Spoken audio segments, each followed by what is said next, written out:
আসসালামু আলাইকুম, welcome শামনিস family. কি অবস্থা সবার, কেমন আছেন আপনারা? আমি অনি, আলহামদুলিল্লাহ ভালো আছি। আপনারা এখন যে ব্লগটি দেখছেন সে ব্লগের নাম্বার হচ্ছে 38।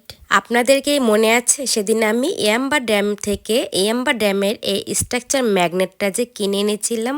এখন এই ম্যাগনেটটা আমি আমার ফ্রিজের মধ্যে সেট করে নিচ্ছি।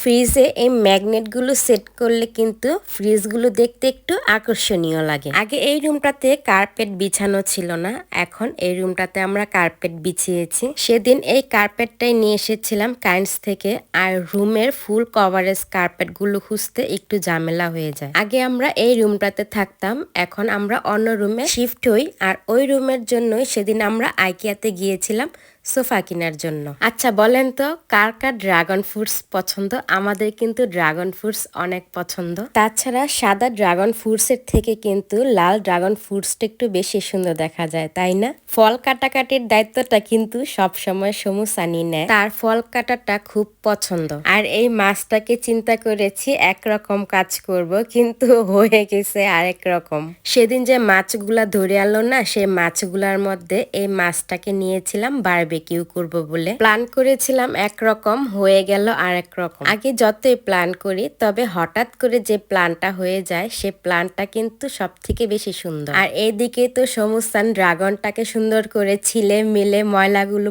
পরিষ্কার করে প্যাক করে ড্রাগনটাকে কাটিং করা শুরু করে দিছে। সমুসান এই কাজটা প্রায় করে, কোনো ফল কাটিং করলে একসাথে পুরা ফলটাকে কাটিং করে একটা এয়ার টাইট বক্সে ভরে ফ্রিজে রেখে দেয়, তারপর যখন ইচ্ছা ঘুরে ফিরে আর খায়। ড্রাগনটা কিন্তু অনেক মিষ্টি ছিল।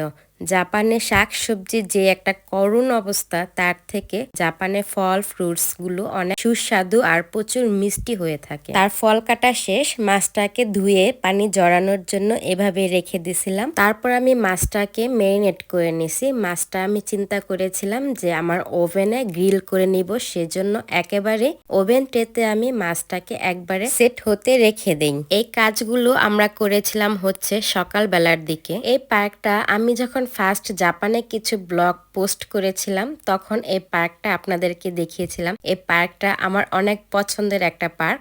এই পার্কটা আমাদের বাসার সাথেই। আর এটা হচ্ছে জাপানের নদী, এগুলাকে জাপানের নদী বলা হয়। জাপানে বিশাল বড় বড় নদী থাকে না, জাপানের নদীগুলো খুব ছোট। আর এই যে প্ল্যানটা হচ্ছে করতে চেয়েছিলাম একরকম, হয়ে গেছে আরেক রকম। পার্ক থেকে বাসা আসার সময় সোহেল ভাইয়ার সাথে দেখা। সোহেল হচ্ছে আমাদের একটা ভাইয়া, ইলাপু এবং সোহেল ভাইয়া। তারা থাকে হচ্ছে আমাদের বাসা থেকে প্রায় 5 থেকে 7 মিনিট সামনে। তো পার্ক থেকে বাসায় আসার সময় ভাইয়ার সাথে দেখা হয়ে যায়, তাই বাসায় যাই। আর ইলাপু আমাকে খুব আদর করে। সমুস্থান আমাকে ইলাপুর বাসায় রেখে সোহেল ভাইয়াকে নিয়ে আমাদের বাসায় আসে এগুলা নিয়ে যাওয়ার জন্য। এখানে আমি সেদিন বঙ্গ থেকে আনা চিকেন গুলা আর এই মাছটাকে ফ্রাই করি। মাছটাকে চিন্তা করেছিলাম ওভেনে গ্রিল করব, কিন্তু প্ল্যান হয়ে গেল অন্যরকম। তবে আলহামদুলিল্লাহ আমরা যে প্ল্যানটা করেছিলাম তার থেকে হঠাৎ করা এই প্ল্যানটা একটু বেশি সুন্দর ছিল। আজকে এই ছোট মিনি ব্লগটি আপনাদের সাথে শেয়ার করলাম। কেমন লাগলো আজকে আমার মিনি ব্লগটি? And thank you for watching. ভালো থাকবেন সবাই, দেখা হবে নতুন কোনো আর একটা ব্লগে।